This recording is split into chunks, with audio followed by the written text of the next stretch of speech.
Chilli Jasmine വ്ളോഗ്സിലേക്ക് എല്ലാവർക്കും സ്വാഗതം. നമ്മളിപ്പം നിൽക്കുന്നത് എൻ്റെ വീടിൻ്റെ വർക്ക് ഏരിയയിലാണ്. അപ്പം നമുക്കറിയാം, മഴക്കാലം എന്ന് പറഞ്ഞു കഴിഞ്ഞാൽ നമ്മൾ ഈ വർക്ക് ഏരിയ കൂടുതൽ ഉപയോഗിക്കുന്നത് തുണിയൊക്കെ ഉണക്കിയെടുക്കുന്നതിനാണ്. അപ്പോൾ അങ്ങനെ തന്നെ ഞാൻ എൻ്റെ വർക്ക് ഏരിയയിൽ തുണിയൊക്കെ ഉണക്കാനിട്ടിരിക്കുകയാണ്. അതുകൂടാതെ ഞാൻ ശരിക്കും പറഞ്ഞാൽ ഇന്നത്തെ എൻ്റെ ഒരു ഉദ്ദേശം എന്ന് പറഞ്ഞാൽ, എന്തെങ്കിലും ഒരു തുണി, അതിപ്പോൾ ബ്ലൗസിനായാലും ചുരിദാറിനായാലും ഒന്ന് വെട്ടിയെടുക്കുകയും കൂടെ ചെയ്യണം. അപ്പോൾ ഞാൻ അതിന് വേണ്ടി ഇറങ്ങി വരാൻ നോക്കിയപ്പോഴാണ് ഈ തുണികളെല്ലാം കൂടി ഇങ്ങനെ കൂടി കിടക്കുന്നത്. ഞാൻ അതിൻ്റെ സിവിയറായ അവസ്ഥ നിങ്ങൾക്കൊന്ന് കാണിച്ചു തരാവേ. അപ്പോൾ ദേ ഇവിടെ എല്ലാം ഞാൻ ഇതുപോലെ തുണി വിരിച്ചിട്ടിരിക്കുകയാണ്. ഈ തുണി വിരിച്ചിടുന്നതിനുണ്ടല്ലോ, നമ്മൾ ഉണങ്ങുന്ന തുണി, ഇപ്പോൾ സാധാരണയാണെങ്കിൽ ഞാൻ ഏതെങ്കിലും ഒരു സമയത്ത് തുണി ഇതുപോലെ വിരിച്ചിടും. വെയിലുണ്ടെങ്കിൽ മാത്രമേ ഉള്ളൂ ഈ ഷീറ്റ്, ഇവിടെ ഷീറ്റാണ് വർക്ക് ഏരിയ കിടക്കുന്നത്. അത് ചൂടാകുമ്പം തുണി പെട്ടെന്ന് ഉണങ്ങിയൊക്കെ കിട്ടും. പക്ഷേ അടുത്ത ദിവസം വിരിച്ചിടാൻ വരുമ്പം ചെയ്യുന്ന പണി എന്നാന്ന് വെച്ചാൽ, ഇവിടെ കിടക്കുന്ന ഉണങ്ങിയതെല്ലാം കൂടെ വാരി ഇതേപോലെ, എനിക്കിവിടെ ഒരു കട്ടിലുണ്ട്. ഈ കട്ടിലെന്ന് പറഞ്ഞാൽ അതിൻ്റെ കാലിളകിപ്പോയി. അപ്പോൾ കാലാടുന്ന കാരണം നമുക്കത് കിടക്കാൻ പേടിയാവും. അതുകൊണ്ട് അതിനെ പിടിച്ച് ഈ വർക്ക് ഏരിയയിൽ ഇട്ടിരിക്കുവാണ്. അപ്പോൾ ഈ വർക്ക് ഏരിയയിൽ കിടക്കുന്ന ഈ കട്ടിലേലോട്ട് ഞാൻ ഈ തുണിയെല്ലാം കൂടെ പെറുക്കി വാരിയിടുക ചെയ്യുന്നത്. അപ്പോൾ സാധാരണ ഉള്ള ഇതുപോലെ ജോലിക്കൊക്കെ പുറത്ത് പോകുന്നവരാണെങ്കിൽ അവരും ഒക്കെ ചെയ്യുന്നത് ഇതേപോലെ തന്നെയായിരിക്കും. ചില ആൾക്കാർക്ക് തുണി എടുത്തു കഴിഞ്ഞാൽ ഉടനെ മടക്കി വെക്കാന്നൊരു പണിയുണ്ട്. പക്ഷേ അതും ഇവിടെ സാധിക്കുന്നുണ്ടായിരുന്നില്ല. കാരണം ഈ വൈകുന്നേരം ആകുമ്പോഴത്തേക്കിന് ഇവിടെ ഉണങ്ങിക്കിടക്കുന്ന തുണിയാണെങ്കിലും അതിനൊരു ചെറിയ നനവ് പോലെ, ഒരു തണുപ്പ് പോലെ തോന്നിക്കുന്നത്. അപ്പം നമ്മളത് മടക്കി കബോർഡിനകത്ത് കയറ്റി വെച്ച് കഴിഞ്ഞാലത്തെ കുഴപ്പമെന്ന് പറഞ്ഞാൽ, ബാക്കി തുണിയേക്കൂടെ പൂപ്പലൊക്കെ ഉണ്ടാകാനുള്ള ഒരു സാധ്യത വരും. അപ്പോൾ അങ്ങനെ വരാതിരിക്കാൻ വേണ്ടി വീണ്ടും ചൂടായിട്ട് മടക്കി വെക്കാമെന്ന് വിചാരിച്ചാണ് ഇങ്ങനെ ഇട്ടിരിക്കുന്നത്. പക്ഷേ ഇന്നിപ്പം ഞാൻ ഈ തുണി വെട്ടാൻ വന്നപ്പം എന്നാൽ ഇതൊന്ന് മടക്കി തീർത്തിട്ട് വേണം. അപ്പോൾ ഈ മടക്ക് കാണുമ്പം നിങ്ങൾക്കും ഒരു മോട്ടിവേഷൻ ആകും, ഇതേപോലെ തുണി നമ്മൾ മടക്കാതെ ഇട്ടിട്ടുണ്ടെങ്കിൽ മടക്കി വയ്ക്കാൻ. അപ്പോൾ നമുക്ക് ആദ്യം ഈ കിടക്കുന്ന തുണികളെല്ലാം കൂടെ ഞാൻ ഇതേലോട്ട് എടുത്തിട്ടിട്ട് മടക്കും.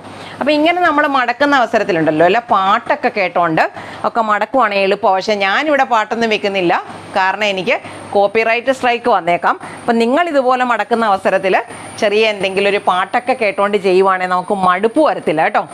അപ്പം ഞാൻ എൻ്റെ മൊത്തം തുണിയെയും എടുത്ത് ഇങ്ങനെ ഇട്ടു. അപ്പം ഇവിടെ എന്ന് പറഞ്ഞാൽ ഞാനൊരു കാളകൂളായാണ് കെട്ടിയിരിക്കുന്നത്. കാരണം എനിക്കിത് കെട്ടി വെക്കാനുള്ളൊരു സൗകര്യം ഈ ജനലുകളിൽ എവിടെയെങ്കിലും കൂട്ടി അയ കെട്ടുക എന്നുള്ളതാണ്. അതുകൊണ്ടാണ് ഇങ്ങനെ വെച്ചിരിക്കുന്നത്. അപ്പം ഞാൻ മൊത്തം തുണിയും ഇതേ കൂട്ടിയിട്ടിട്ട് കാണിക്കാം. അപ്പുറത്തെ സൈഡിലോട്ടും കുറച്ചൊക്കെ ഉണ്ട്. ഞാനിത് ഓരോന്നോരോന്നായിട്ട് മടക്കാം. ഇപ്പം ശരിക്കും പറഞ്ഞാൽ നമ്മൾ മടക്കുമ്പം ഇവർ വീട്ടിലിടുന്ന ട്രൗസറൊക്കെ ആണെങ്കിൽ അതെല്ലാം കൂടെ ഒരുമിച്ച്, അതുപോലെ ടീഷർട്ടുകളെല്ലാം കൂടെ ഒരുമിച്ച്, അങ്ങനെയാണ് ഞാൻ മടക്കി വെക്കുന്നത്. പക്ഷേ അതിനെ ഇതിനകത്തുനിന്ന് തപ്പിയെടുക്കാൻ പാടാം. അപ്പോൾ നമ്മൾ ചെയ്യുന്നതെന്ന് വെച്ചാൽ ഓരോന്നോരോന്ന് മടക്കിയിട്ട് അത് ഓരോ സെക്ഷനായിട്ട് വെക്കും. അപ്പോൾ ഇതുപോലെ ഞാൻ സ്കേർട്ടൊക്കെ എടുക്കുവാണെങ്കിൽ സ്കേർട്ടുകളെല്ലാം കൂടെ ഇതേപോലെ മടക്കി അങ്ങോട്ട് മാറ്റി വയ്ക്കും. ഇങ്ങനെ മടക്കി ഒരു പാറ്റേണിലാണ് ഞാൻ വെക്കുന്നത്. ഇതുപോലെ ഓരോന്നോരോന്ന് ഞാൻ മടക്കുക. ഇനി മടക്കി തീർത്തതിന് ശേഷം കാണിക്കാം. അപ്പം നമുക്ക് മടക്കി വെക്കാൻ പറ്റുന്ന എന്നാന്നറിയാം, ഇതൊരു ചെറിയ ചൂടൊക്കെ ഉള്ളൊരു ദിവസമാണ്. അപ്പം തുണിക്ക് നല്ല ചെറിയ ചൂടോട് കൂടിയാണ് ഇവിടെ കിടന്നാലും കിടക്കുന്നത്. അപ്പോൾ ആ സമയത്താണ് നമുക്ക് മടക്കി മാറ്റാനായിട്ട് സൗകര്യം.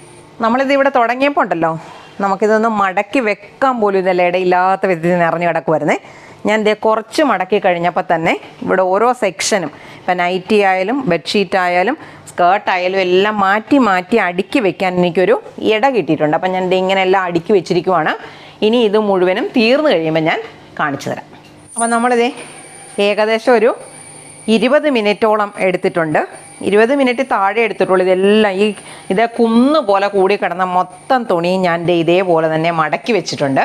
ഇനി നമുക്കിവരെ അതാത് സ്ഥലങ്ങളിലേക്ക് മാറ്റി വയ്ക്കണം. ഇത് കഴിഞ്ഞാലും നമുക്കിവിടെ കുറച്ച് പരിപാടിയും കൂടെ ഉണ്ട് കേട്ടോ. ഇതേ കിടന്ന തുണികളെല്ലാം മടക്കി അതാത് സ്ഥലങ്ങളിലേക്ക് മാറ്റി. പിന്നെ ഇതെന്ന് പറയുന്നത് എന്നാണെന്നറിയോ, ഇത് നമ്മൾ ഈ വീടിന് കർട്ടൻ ഉണ്ടാക്കിയത്, കർട്ടൻ മുഴുവനും ഐഹോള് വെച്ച് കർട്ടൻ തയ്ച്ചത് ഞാനായിരുന്നേ. അപ്പോൾ ഇത് ഒരു ജനലിന് വന്നിരിക്കുന്ന ഒരു 3 പീസാണേ. ആ 3 പീസ് മാത്രം അടിക്കാതിരുന്നു, കാരണം ആ ജനലയിൽ കർട്ടൻ വേണ്ടാന്ന് പറഞ്ഞിരുന്നു. അങ്ങനെ അതിൻ്റെ ഒരു 3 പീസ് മിച്ചം വന്നാണ്. നല്ല നെറ്റിൻ്റെ തുണിയാണിത്. ശരിക്കും പറഞ്ഞാൽ ഇപ്പം പുതിയ സൈസ് കർട്ടനാണല്ലോ ഉപയോഗിക്കുന്നത്. അപ്പോൾ ഇനിയിപ്പോൾ ഇതിൻ്റെ ആവശ്യം വരത്തില്ലായിരിക്കും. അപ്പം നമ്മളിത് ഇതിനെ ഇവിടേക്ക് മാറ്റി വെച്ചു. അപ്പോൾ ഇതെൻ്റെ പഴയ ഒരു മെഷീനാണ്. 750 ആണോ 1000 ആണോ 1500 ആണോ അങ്ങനെ ഒരു വിലയ്ക്ക് മേടിച്ചൊരു തയ്യൽ മെഷീനാണ്. ഒത്തിരി പഴയ ഉഷയുടെ മെഷീനാണ്. പക്ഷേ അതിൻ്റെ കവറെല്ലാം ഇടിഞ്ഞു പൊളിഞ്ഞ കാരണം ഇപ്പോൾ അത് അങ്ങനെ ഉപയോഗിക്കാതെ അത് മാറ്റി വെച്ചിരിക്കുക. നമുക്ക് പുതിയ മെഷീൻ കിട്ടിയത് കൊണ്ട്. ഇതേ കുറച്ച് സാധനങ്ങളൂടെ ഉണ്ട്. ഇത് ഇവന്മാർ ഉപയോഗിച്ച് എവിടെയെങ്കിലും ചില പ്രത്യേക അവസരങ്ങൾ ഉപയോഗിക്കുന്ന ബാഗ്, അത് ഉപയോഗിച്ച് ഇവിടെ കൊണ്ടുവന്നിടും. പിന്നെ ദേ തുണി വെട്ടുന്ന ടേപ്പുണ്ട്, പിന്നൊരു ആക്സോ ബ്ലേഡ്. ഇങ്ങനത്തെ സാധനങ്ങളെല്ലാം കൂടെ ഞാൻ ദേ ഈ കവറിനകത്തോട്ടാക്കാൻ പോവുകയാണേ. എന്നിട്ട് അവർക്ക് വേണ്ടതാണെങ്കിൽ എടുത്തിട്ട് വേണ്ടാത്താണെങ്കിൽ നമുക്ക് ഇതിനകത്ത് അങ്ങ് ഇട്ട് കളയുകയും ചെയ്യാം. ടേപ്പ് ഞാൻ കളയുന്നില്ല, ടേപ്പ് ഇവിടെ ഇരുന്നോട്ടെ. അപ്പം ദേ ഇതുപോലത്തെ ഒരു സാധനമുണ്ട്. പിന്നെ ദേ കണ്ടോ, 2 കമ്പി കഷ്ണങ്ങളാണ്, GI പൈപ്പുകളാണ്. ഇത് പിന്നെ ഏതോ ഒരു പഴയ തുണി നമ്മളെന്തോ വെട്ടിയതിൻ്റെ മിച്ചം വന്നിരിക്കുന്നതാണ്. ആ വെട്ടുതുണികളൊക്കെ ഇവിടെ ഉണ്ട്. പിന്നെ ഒരു ഹാങ്കറുണ്ട്. ഇതെല്ലാം കൂടെ ഞാൻ മാറ്റിയിട്ട് കാണിക്കാം. പിന്നെ നമ്മുടെ കട്ടിൽ ഫ്രീ ആയിട്ടുണ്ട്. ഇനി ഞാൻ ചെയ്യുന്നതെന്ന് പറഞ്ഞാൽ നമ്മുടെ ടൂൾസൊക്കെ കൂടി ഇങ്ങോട്ട് എടുക്കാം. കണ്ടോ, അപ്പോൾ ഈ കട്ടിൽ തൂത്തിറക്കുന്നതിന് മുന്നേ ഞാൻ ചെയ്യുന്നതെന്ന് പറഞ്ഞാൽ ദേ ഈ ജനൽ, അതുപോലെ ജനലയിൽ ചില ചുക്കിലിയുടെ ഒക്കെ ഉണ്ടെങ്കിൽ അതെല്ലാം കൂടെ കൂട്ടിയിട്ട് ഇതുപോലെ നമ്മൾ അടിച്ചു കൊടുക്കണം. അപ്പം ജനലുകളൊക്കെ വൃത്തിയാക്കുമ്പോൾ എപ്പോഴും ചെയ്യുന്നത് അങ്ങനെ തന്നെ ചെയ്യുന്നതല്ല. അല്ല നമ്മൾ ഈ തറ മാത്രം തുടച്ചതുകൊണ്ട് പൊടിയും പോകത്തില്ല, വൃത്തിയും വരത്തില്ല.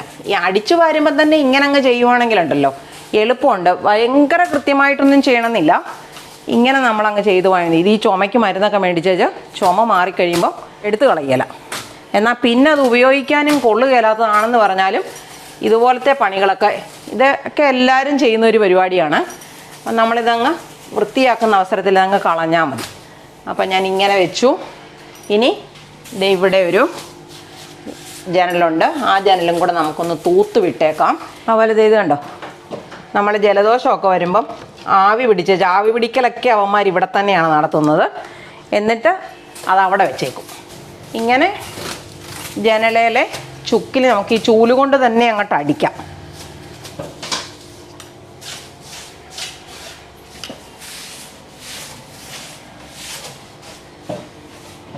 ഇങ്ങനെയൊക്കെ കയറുമ്പോൾ ഓർത്തോണം ഫാൻ കറങ്ങുന്നുണ്ടോ എന്ന് നോക്കുകയും കൂടെ ചെയ്യണം.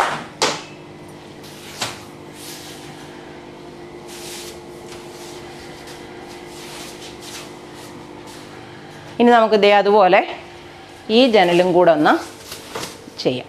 ഇത് ഈ കബോർഡിൽ ഇതുപോലെ ബുക്കൊക്കെ ഞാൻ അടുക്കി വെക്കുന്നതായിരുന്നേ. അപ്പോൾ അവന്മാർ വന്നൊരു തപ്പി വെച്ച് പോയാൽ എല്ലാം മറിച്ചിടും. അപ്പം ഞാൻ ഇതെല്ലാം കൂടെ ഇതുപോലെ തന്നെ മാറ്റുവാണേ. എന്നിട്ട് ഇനി ഇതിൽ ഞാൻ ആ കൊള്ളുകയില്ലാത്ത സാധനങ്ങൾ കളയാനുള്ളത് എടുത്തു വെച്ചതാണ്. ഇനി ഞാൻ ചെയ്യുന്നതെന്ന് പറഞ്ഞാൽ ഈ കബോർഡിലെ സാധനങ്ങളൊക്കെ ഒന്ന് അടുക്കി വയ്ക്കാം. ഞാൻ ഇതുപോലൊരു കസേര ഇങ്ങോട്ട് എടുത്തിട്ടിട്ട് ഈ ബുക്കൊക്കെ ആണെങ്കിൽ നമ്മളൊന്ന് തുടച്ചേച്ച് അവിടെ നിന്ന് എടുത്ത് വെക്കുവാണെങ്കിൽ തിരിച്ച് അടുക്കി വെക്കാൻ എളുപ്പമുണ്ട്. ഏതാണ്ടൊക്കെ പേപ്പറും എല്ലാം ഇങ്ങനെ തന്നെ വെച്ചിരിക്കുക. ഇതൊന്നും ഇനി വേണ്ടതേ അല്ല. സയൻസ് എത്രാമത്തെ ക്ലാസ്സിൽ? 9ാം ക്ലാസ്സിലെ ബുക്കാണ്. അതുപോലെ ഇതൊക്കെ നമുക്ക് കളയാനുള്ളതാണ്. അപ്പോൾ അങ്ങനത്തെ സാധനം എല്ലാം കൂടി ഇതിനകത്ത് വാരിയിടാം. അപ്പോൾ ഒരുമിച്ച് കളയും. ഇത് പഴയ ഒരു എമർജൻസി ലൈറ്റാണ്, കത്തത്തൊന്നുമില്ല. അങ്ങനെയുള്ള കൊള്ളുകയില്ലാത്തതെല്ലാം കൂടെ നമുക്ക് ഇതിനകത്തേക്ക് എടുത്തു വെക്കാം. ഇനി ഇവിടെ കുറച്ച് മുളകുകളുണ്ടേ. നമ്മൾ കൃഷി ചെയ്യുന്നതാണല്ലോ. അപ്പോൾ ഇതുപോലെ ഞാൻ ടെറസിൽ പോയച്ച് ഇറങ്ങി ഇങ്ങോട്ട് വരുമ്പം കയ്യിൽ കിട്ടുന്ന മുളക് പറിച്ച് ഇവിടെ കൊണ്ടുവന്ന് വെക്കും. ഇനി ഇതിനെല്ലാം പാകി കിളിപ്പിക്കണം. അപ്പോൾ ഞാൻ ഇതെല്ലാം കൂടെ വാരി താഴേക്കിടുവാണേ. ഇനി നമുക്ക് അവസാനം ഒരുമിച്ച് അങ്ങോട്ട് തൂത്ത് കൊടുക്കാം. ഇതൊക്കെ ഇനി വേണ്ടതാണോ എന്നറിയത്തില്ല. വേണ്ടാത്തതാണെങ്കിൽ നമുക്ക് ആക്രിക്കാർക്ക് വിൽക്കണം. അത് ഇവിടെ വരുന്നവർക്ക് കൊടുത്താൽ ഒന്നും തരികയില്ല, പക്ഷെ നമുക്ക് ചുമട് കുറഞ്ഞ് കിട്ടും. ഇതൊക്കെ ഏത് ക്ലാസ്സിലേതാണെന്ന് അറിയത്തില്ല. എൻ്റെ വലിയ ചെറുക്കൻ ഈ പുസ്തകവും ബുക്കും മേടിക്കുന്ന ഒരു ഭയങ്കര വീക്ക്നെസ്. ഉള്ള കാശെല്ലാം കളഞ്ഞ് മേടിച്ച് വെക്കും. എന്നിട്ട് ഇതാണ് പണി. ഇതെല്ലാം എടുത്ത് അങ്ങോട്ടിടാം. എന്നിട്ട് അവസാനം നമുക്കെടുത്ത് അടുക്കി വെക്കുകയും കൂടെ ചെയ്യാം. ശരിക്കും പറഞ്ഞാൽ ഇതൊന്നും ഇനി വേണ്ടതായിരിക്കുമല്ല, പക്ഷേ ഇപ്പോൾ കളയുവാണെങ്കിൽ അതെല്ലാം ആവശ്യമാണെന്ന് പറയും. ഇനി ചെയ്യുന്നതെന്ന് പറഞ്ഞാൽ ഇവിടെ നമ്മൾ നേരത്തെ തന്നെ പേപ്പർ വിരിച്ചിട്ടുണ്ടായിരുന്നേ. ആ വിരിച്ച പേപ്പറെല്ലാം കൂടി എടുത്ത് കളഞ്ഞിട്ട് നമുക്കിതിനെ ഒന്ന് തുടച്ചെടുക്കാം. ഇത് ചുക്കിലിയും പൊടിയൊക്കെ തൂക്കാൻ പറ്റുന്ന നല്ലൊരു മോപ്പാണേ. നല്ലൊരു ബ്രഷായത്. നല്ലോണം പൊടി ഇതിലോട്ട് പിടിക്കും. ഇതേ കൂടെ പറക്കാതിരിക്കും. നല്ലപോലെ പൊടി പോകുന്നൊരു മോപ്പായത്. അപ്പം ഞാൻ ഇങ്ങനെ ഒന്ന് തുടച്ചു കൊടുത്തിട്ട് ഇതിലോട്ട് നമുക്ക് ആ പേപ്പർ അങ്ങ് വിരിക്കാവേ. അപ്പം പല സാധനങ്ങളും ഇപ്പം ഇതേന്ന് നമ്മൾ തൂത്തിട്ടതെല്ലാം താഴെ കിടക്കുന്നുണ്ട്. അതുപോലെ ഞാൻ ഇത് പേപ്പറാണ് സാധാരണ ഞാൻ വിരിക്കുന്നത്. അപ്പോൾ അതിന് പകരം നമ്മൾ ഈ ഷീറ്റ് പോലത്തെ സാധനങ്ങൾ നമുക്ക് സ്ലിപ്പറി അല്ലാത്ത സാധനങ്ങൾ വാങ്ങിക്കാനൊക്കെ കിട്ടും. അതിനൊക്കെ ചിലവൊക്കെ ഇച്ചിരി കൂടുതലാണ്. ഏറ്റവും എളുപ്പത്തിൽ ചെയ്യാവുന്ന പണി എന്ന് പറയുന്നത് നമുക്ക് ഇതേപോലെ പേപ്പർ മടക്കി വയ്ക്കുക. നമ്മൾ പേപ്പർ മടക്കിയ സൈഡ് ഈ ഭാഗത്തോട്ട് വരണം. അപ്പോൾ കയറ്റിയിറക്കമൊന്നും ഇല്ലാതെ നല്ല വൃത്തിയായിട്ട് ഇവിടെ ഇരുന്നോളും. അപ്പോൾ ഒരു പേപ്പറും കൂടെ മടക്കി വയ്ക്കാം. കാരണം അവിടെ നമ്മൾ മറ്റേ വെച്ചപ്പോഴത്തേക്കിന് അങ്ങറ്റം വരെ നീളം തികയുന്നില്ല. അതുപോലെ വിരിച്ച് വെച്ചേ. ഇനി ഇതിനകത്ത് നമുക്ക് ആവശ്യമുള്ളത്, അപ്പം ഇതുപോലെ കുറച്ച് ബുക്ക് ഞാൻ ആവശ്യമുള്ളതിനെ ഇങ്ങോട്ട് മാറ്റി വെച്ചിട്ടുണ്ട്. എന്നിട്ട് ഞാൻ അതിവിടെ അടുക്കി കൊടുക്കുക. ഇങ്ങനെ അടുക്കുമ്പോൾ ഉണ്ടല്ലോ, ബുക്കിൻ്റെ സൈഡിലെ ഈ പേര് കാണാവുന്നത് പോലെ വെക്കുവാണെങ്കിൽ നമുക്കിത് എടുക്കാനും എളുപ്പം. ഇത്രയും ബുക്ക് മാത്രമേ ഇതിലോട്ട് വീണ്ടും വെച്ചിട്ടുള്ളേ. അപ്പോൾ ഇത്രയും സ്പേസ് എനിക്ക് കാലിയായിട്ട് കിട്ടി. ഇവിടെ കുറേ സാധനങ്ങളുണ്ടായിരുന്നതിന് നമ്മൾ എടുത്ത് മാറ്റിയതാണ്. അപ്പം വേണ്ടാത്ത ബുക്കിനെയൊക്കെ നമുക്കങ്ങ് കളഞ്ഞേക്കാം. ഇത്രയും സാധനങ്ങൾ വേണ്ട. ഇതെല്ലാം കൂടെ വേസ്റ്റിൻ്റെ പാത്രത്തിനകത്തേക്ക് ഞാൻ ഇട്ട് വെക്കുക. അതുപോലെ ഇത് കൊള്ളുമില്ലാത്ത കുറച്ച് സാധനങ്ങളായിരുന്നേ. ഇത് ഇത്രയും മാറ്റാനുള്ള സാധനം. ഇതിനകത്ത് വിൽക്കണമെങ്കിൽ വിൽക്കാവുന്നതും ഇനി വേണ്ട ഉപയോഗിക്കാനുള്ളതാണെങ്കിൽ അത് എടുക്കാനും ഒക്കെ പറ്റും. അപ്പം ഞാൻ ഇത്രയും സാധനം മാറ്റിയിട്ടുണ്ട്. ഇനി ഇതാണ് നമ്മുടെ തയ്യലിൻ്റെ ടേബിള്. അപ്പോൾ ഇതിൽ എന്തെങ്കിലും കൊള്ളുമില്ലാത്തതുണ്ടെങ്കിൽ നമുക്ക് അതും കൂടി ഈ കവറിനകത്തേക്ക് മാറ്റാം. ഇതേ കുറേ ടേപ്പുകളുണ്ട്. അതുപോലെ ഇത് നമ്മളിവിടെ വേറെ ഇതിന് മുമ്പ് തയ്ച്ചൊരു ചുരിദാറിൻ്റെ പീസ് ബാക്കി വെച്ചിരിക്കുന്നതാണേ. അപ്പോൾ അതിനി കൊള്ളുമില്ലാത്തതാണ്. അത് കളഞ്ഞേക്കാം നമുക്ക്. പിന്നെ വേണമെങ്കിൽ ഇതുപോലത്തെ തുണികളൊക്കെ സ്ഥിരമായിട്ട് തയ്യക്കാരൊക്കെയാണെങ്കിൽ അത് കളയാതിരിക്കുന്നത് നല്ലത്. കാരണം അതവർക്ക് വല്ല ആവശ്യമൊക്കെ ഉണ്ടെങ്കിൽ വേറെ ഏതിൻ്റെങ്കിലും പീസ് വെക്കാനോ ഫ്രണ്ട് പീസ് വെട്ടി വെക്കാനായിട്ടോ ഒക്കെ ഉപയോഗിക്കാൻ പറ്റും. ഞാനിവിടെ എൻ്റെ ആവശ്യത്തിന് മാത്രമുള്ള ചെറിയ ചെറിയ തയ്യലുകളാണ് നടത്തുന്നത്. അപ്പം ഇതൊക്കെ എനിക്ക് ആവശ്യമുള്ള സാധനമാണ്. ഇതിനകത്ത് തെളിയാത്ത പേനകളാണെങ്കിൽ എല്ലാം കൂടെ കളഞ്ഞേക്കാം. ഒരാവശ്യത്തിനൊരു പേന നോക്കി വന്നാൽ ഇവിടെ കിട്ടത്തില്ല. ഇപ്പോൾ ഈ പേനയെ ഉള്ളിവിടെ ഇത്രയും സാധനങ്ങൾ ഇതെന്ന് കളയാനായിട്ട് കിട്ടിയിട്ടുണ്ട്. അപ്പോൾ ഇത് വേസ്റ്റ് പാത്രത്തിനകത്ത് ഇട്ടേക്കാം. ഇത് നമ്മൾ തയ്ക്കാനായിട്ട് എടുത്തുകൊണ്ട് വന്നിരിക്കുന്ന തുണിയാണേ. അപ്പോൾ ഇത് ഞാൻ എന്നാണെന്നറിയോ, നൂലിടാനായിട്ട് മേടിച്ചതാണേ.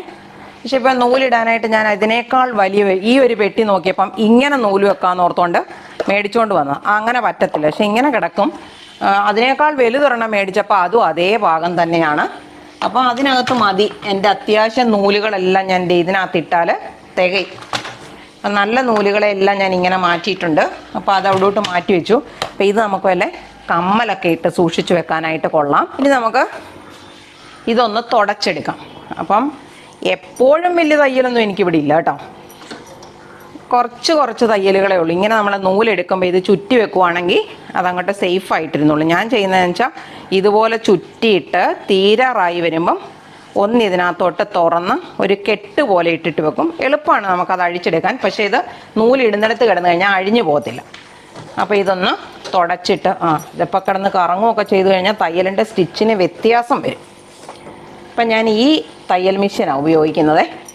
ഇപ്പം മറ്റേ ചവിട്ടുന്ന മെഷീൻ അങ്ങനെ ഉപയോഗിക്കാറില്ല. നമ്മൾ മോട്ടർ വെച്ചിട്ട് ഉപയോഗിക്കുന്നതാണ്.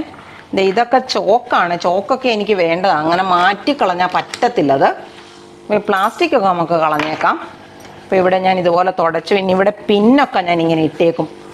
നമ്മളിപ്പം ചില തുണികളൊക്കെ ആണെങ്കിൽ 2 പീസുകളെ കൂട്ടിച്ചേർക്കാനൊക്കെ ഉണ്ടല്ലോ, അങ്ങനെ വരുന്ന അവസരത്തിൽ അത് ഉപയോഗിക്കാൻ വേണ്ടി പിന്നുകൾ ഉപയോഗിക്കും. അപ്പോൾ ഞാൻ തയ്യലിൻ്റെ ഇതെല്ലാം സാധനങ്ങളെല്ലാം കൂടി ഇങ്ങനെ ഞാൻ മാറ്റി വെച്ചു. ടേപ്പാണെങ്കിൽ നമ്മളിങ്ങനെ ഇവിടെ ഒരു 12th സാധനം കാണും, അതേലോട്ട് വെച്ചിട്ട് ചുറ്റി മടക്കിയാൽ മതി. അപ്പം ഞാൻ ഈ 3 ടേപ്പും ഇതേപോലെ ചുറ്റി മടക്കുവാണേ. 3 ടേപ്പും ഇതേപോലെ ചുറ്റിയെടുത്തു. അപ്പം സൂക്ഷിച്ച് മാറ്റി വെച്ചു. ഇനി നമുക്ക് ഇതെല്ലാം കൂടെ പൊടികളൊക്കെ ഉണ്ടെങ്കിൽ അങ്ങോട്ട് തൂത്ത് താഴോട്ട് ഇറക്കുവാണേ. എന്നിട്ട് നമുക്ക് തറ അങ്ങ് ഒരു പ്രാവശ്യം തുടച്ചെടുത്താൽ മതി. വൃത്തിയാക്കിയിട്ടാൽ പിന്നെ എൻ്റെ ചെറുക്കന്മാർ ഇവിടെയാണ് പരിപാടി. ഇനിയിപ്പം ഞാൻ ചെയ്യുന്നതിനാണെന്നറിയോ, ഈ ജനലിൻ്റെ കമ്പികൾ ഇത് ഞാനൊരു ടവൽ എടുത്തിട്ട് നനച്ചതാണേ. നനച്ച് മുറുക്കി പിഴിയണം, അല്ലെങ്കിൽ ഈ ഇരുമ്പിൻ്റെ സാധനങ്ങളൊക്കെ തുരുമ്പ് പിടിച്ചു പോകും.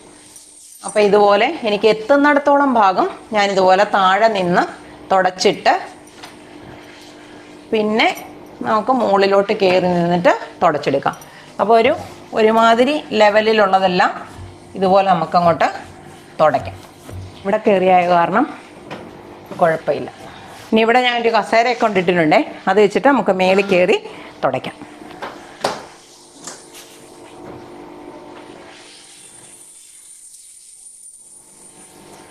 കുറച്ച് ഭാഗം നമ്മൾ ഇതുപോലെ കൈ എത്തുന്നിടത്തേത് തുടച്ചതായിരുന്നേ. ബാക്കി നമ്മൾ ഇതേപോലെ തുടയ്ക്കും. അപ്പം നല്ല എളുപ്പത്തിൽ തന്നെ ചെയ്യുക, അല്ലാതെ വേറെ എന്നാ ചെയ്തെന്ന് പറഞ്ഞാലും ഇതുപോലെ പൊടി പോയി കിട്ടത്തില്ല. ഈ കൊച്ചു കൊച്ചു സാധനങ്ങളൊക്കെ വരുമ്പം നല്ല പാടാണ്. ഇനി നമുക്ക് ദേ കട്ടിലിൻ്റെ കാല് ഒരു കണ്ടോ, ഈ കട്ടിലിന് പക്ഷേ ഉപയോഗം ഉണ്ടായിട്ടല്ല ഞാൻ ചെയ്യുന്നത്. ഇവിടെ കിടക്കുമ്പം ഇത് മുഴുവനും പൊടി പിടിച്ചിരിക്കും. പക്ഷെ ഇങ്ങനെയൊക്കെ ചെയ്യുമ്പോൾ നമ്മൾ പ്രത്യേകം സൂക്ഷിച്ചോണം. ഇതൊക്കെ തടി കൊണ്ടൊക്കെ ഉണ്ടാക്കിയിരിക്കുന്ന കട്ടിലുകളാണ്. അപ്പം നമ്മുടെ കയ്യേലോട്ടൊന്നും കൊണ്ട് മുറിയാതെ. ഇത് നല്ല നല്ല സൗകര്യം കേട്ടോ. ഈ ഇങ്ങനത്തെ ഫൈബർ ആയതുകൊണ്ട് അത് ഇതേപോലൊക്കെ തുടച്ച് കഴിഞ്ഞാൽ നല്ല വൃത്തിക്ക് ഇതേലെ പൊടി പോവും. ഉണ്ടോ? ഇത് നല്ല സാധനം കേട്ടോ. വെറുതെ നമ്മളിങ്ങനെ കൈ കൊണ്ട് ഓടിച്ചാൽ മതി. അപ്പം ഇതേലെ ചെളിയും പൊടിയെല്ലാം ഇതേ കയറിക്കോളും. നല്ല എളുപ്പമാണ്, നല്ല വൃത്തിയാവുകയും ചെയ്യും കേട്ടോ. ഈ കബോർഡ് ശരിക്കും പറഞ്ഞാൽ എൻ്റെ തയ്യൽ സാധനങ്ങൾ വെക്കുന്നതാണ്. എപ്പോഴും പെട്ടെന്ന് മേടിച്ചുകൊണ്ട് വരുമ്പോഴേ തയ്ക്കാനുള്ള സമയമൊന്നും എനിക്ക് കിട്ടത്തില്ല. അപ്പോൾ അവസരത്തിനനുസരിച്ച് നമ്മളിതെടുത്ത് ഉപയോഗിക്കാൻ വേണ്ടിയിട്ട് ഇങ്ങനെ ഞാൻ ഇതിനകത്ത് കൊണ്ട് നോക്കുക. ഇതൊരു പഴയ അലമാരി ഇവിടെ ഉണ്ടായിരുന്നത്. പിന്നെ അത് വർക്ക് ഏരിയയിൽ ഇരുന്നോട്ടെ എന്ന് വിചാരിച്ച് അങ്ങനെ വെച്ചത്. ഇനി ഇവിടം കൂടെ ഉള്ളൂ. ഇത് നനഞ്ഞ തുണി വെച്ചിട്ടാണ് നല്ലത് കേട്ടോ. അല്ലെങ്കിൽ ഇത് നനച്ചാൽ ഒരു കുഴപ്പമില്ല, നനച്ചിട്ട് നമുക്കിത് ഉണക്കിയിടാം. ഇതിപ്പം നനഞ്ഞതല്ല, അതുകൊണ്ടാണ് ഞാൻ ഇത് തന്നെ എടുക്കുന്നത്. പക്ഷെ നമുക്ക് തുടയ്ക്കാൻ മറ്റേത് കയ്യിലിട്ട് കഴിഞ്ഞാൽ നല്ല സൗകര്യമാണ്. ഇച്ചിരി കട്ടിയൊക്കെ ഉണ്ട്. ഇത് ഇത്രയും വൃത്തിയായിട്ടുണ്ട്. ഇനിയിപ്പം ഞാൻ ചെയ്യുന്നതെന്ന് പറഞ്ഞാൽ ഇവിടെ ഒന്ന് അടിച്ചു വാരി വിടുവാണേ. അപ്പോൾ ഈ തുടയ്ക്കുമ്പോഴൊക്കെ ഉണ്ടല്ലോ ഇതിനകത്തോട്ട് പൊടിയൊക്കെ വീഴും. ഇത് വർക്ക് ഏരിയ ആണെന്നറിയാമല്ലോ. അപ്പോൾ നമുക്ക് വേണ്ടാത്ത സാധനങ്ങളെയും അതുപോലെ തന്നെ തുണി അലക്കിയിടാനും ഒക്കെ വേണ്ടിയാണ് ഇതിനെ നമ്മൾ ഉപയോഗിക്കുന്നത്.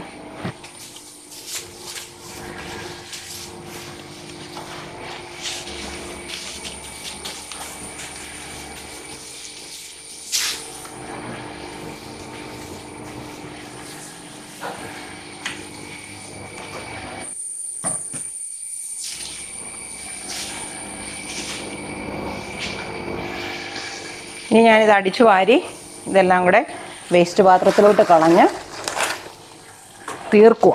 അപ്പോൾ നമ്മളിത് ഇത്രയും കഴിഞ്ഞ് ഇവിടം അടിച്ചു വാരിയും കൂടെ ചെയ്ത് ഈ പണി ഞാൻ തീർക്കുവാണേ. അപ്പോൾ ഇതെല്ലാം നമ്മൾ പൊടി തുടയ്ക്കാനായിട്ട് കൊണ്ടുവന്ന സാധനങ്ങളാണ്. ഇതൊക്കെ ഞാൻ ആമസോണിൽ നിന്ന് വാങ്ങിച്ചെടുത്തതാണേ. അതുപോലെ ജനലുകളൊക്കെ തുടയ്ക്കാൻ നല്ലൊരു സാധനമാണ്.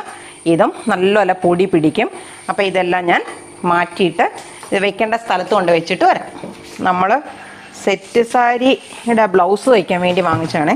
അപ്പോൾ എന്നോട് ആൾക്കാർ ചോദിക്കുന്നുണ്ടായിരുന്നു, ഇതാണേ ഈ തുണി എടുത്തപ്പം എന്നോട് അവർ പറഞ്ഞു ഇതിന് ലൈനിങ് ഒന്നും വെക്കണ്ട, വെറുതെ നമ്മൾ 2x2 തുണി തയ്ക്കുന്ന പോലെ. ഇത് 2x2 പോലെ, പക്ഷെ അത്രയ്ക്കൊരു വലിച്ചിലൊന്നും ഈ തുണിക്കില്ല കേട്ടോ. പക്ഷെ ഞാൻ ചെയ്യുന്നത് ഇതിന് ലൈനിങ് ഇടുന്നില്ല. ഞാനൊന്ന് തയ്ച്ച് നോക്കട്ടെ എങ്ങനെയുണ്ടെന്ന്. നല്ല കളറൊക്കെ ആയതേ. അപ്പം ഞാൻ ഇത് സാധാരണ ഇത്തരത്തിലുള്ള തുണികൾ തയ്ക്കുമ്പം ഈ അക്കോബയുടെ തുണി കൊണ്ടൊക്കെയാണ് ഞാൻ ബ്ലൗസ് തയ്ക്കുന്നതെങ്കിൽ ലൈനിങ് ഇല്ലാതെയാണെങ്കിലും ഷോൾഡറൊക്കെ ശകലം കൂട്ടിയിട്ടിട്ട് ചെയ്യുവേ. അപ്പോൾ ഇതുപോലെ മടക്കുപാടേക്കൂടെ തന്നെ ഇത് സാധാരണ 2x2 പോലത്തെ വീതിയൊക്കെയാണ് കേട്ടോ. അത്രയും തന്നെയാണ് കിടക്കുന്നത്. അപ്പം ഇതുപോലെ നമ്മൾ വിരിച്ചിട്ടിട്ട് ആദ്യം നമ്മൾ എടുക്കുന്നത് ഇതിൻ്റെ ബാക്ക് സൈഡാണേ. അപ്പം ഞാൻ ബാക്ക് സൈഡൊക്കെ ഒന്ന് മാർക്ക് ചെയ്യാം. ഇതേപോലെ ഇതിൻ്റെ ബാക്ക് സൈഡ് ഞാൻ ലെങ്ത് എടുക്കുന്ന എപ്പോഴും ഒരു 14.5 എടുക്കും ലൈനിങ് ഉള്ളതിന്. ഈ തുണിക്ക് ചിലപ്പോൾ ഇനി ചുരുങ്ങോ ഇല്ലയൊന്നും നമുക്ക് അറിയാൻ പറ്റാത്ത കാരണം ഞാൻ അത്രയും തന്നെ ഇട്ടിട്ടാണ് ചെയ്യുന്നത്. 38 ആകുമ്പോൾ ഞാൻ ചെയ്യുന്നതെന്നു വെച്ചാൽ 9.5 എന്ന് പറഞ്ഞാൽ അതിൻ്റെ കൂടെ 1.5 തയ്യൽ തുമ്പും കൂട്ടി ഞാൻ ഇവിടെ ഒരു 11 എടുക്കുവാണേ. അപ്പോൾ ഇവിടെ ഒരു 11 എടുത്തു. അതുപോലെ ഇതേന്നും ഞാൻ ചെയ്യുന്ന എളുപ്പപ്പണികളാണേ. ഇതേന്നും ഇവിടോട്ടൊരു 11 ഞാൻ മാർക്ക് ചെയ്തു. എന്നിട്ട് ഇവിടെ നിന്ന് ഇങ്ങോട്ട് 14.5 നോക്കുമ്പം വരുന്ന പോയിൻ്റാണ് നമ്മൾ മാർക്ക് ചെയ്യുന്നത്. അപ്പോൾ ഇത്ര ഇങ്ങനെ താഴ്ന്നു വന്നിട്ടുണ്ട്. ഇതിനെ ഞാനൊരു ചതുരമാക്കി മാറ്റുവേ. ഇതുപോലെ എടുത്ത് ഇങ്ങനെ എടുക്കും. അപ്പോൾ സാധാരണ ഞാൻ ബ്ലൗസിന് കൈക്കുഴി എടുക്കുന്നത് 5.5 ലൈനിങ് ഉള്ളതാണെങ്കിൽ 1/2 ഇഞ്ച് കൂടെ കൂടുതൽ എടുക്കാറുണ്ട്. അപ്പം ഞാൻ ഇവിടെ ഒരു 5.5 മാർക്കും ചെയ്തു. ഇനി ഇങ്ങോട്ട് ഞാൻ ചെയ്യുന്നതെന്ന് പറഞ്ഞാൽ സാധാരണ ഞാൻ 2x2 ബ്ലൗസ് ആണെങ്കിൽ 2 കഴുത്തിൻ്റെ അകലം കൊടുക്കുന്നത്. അപ്പോൾ ഇതിന് വേണമെങ്കിൽ നമുക്ക് 2.25 വേണേലും കൊടുക്കാം. ഇത് ചുരുങ്ങാത്ത തുണിയാണെങ്കിലോ എന്ന് വിചാരിച്ചിട്ടാണ്. അപ്പം ഞാനൊരു 2.25 കൊടുക്കുന്നുണ്ട്. അതുപോലെ സാധാരണ ഷോൾഡർ 2x2 ഷോൾഡറാണ് ഞാൻ 5.5 കൊടുക്കുന്നത്. അപ്പോൾ ഇതൊരു 5.25 കൊടുത്തു. ഇനി വലിയാത്ത തുണിയാണെങ്കിലോ എന്ന് വിചാരിച്ചിട്ടാണ്. അപ്പം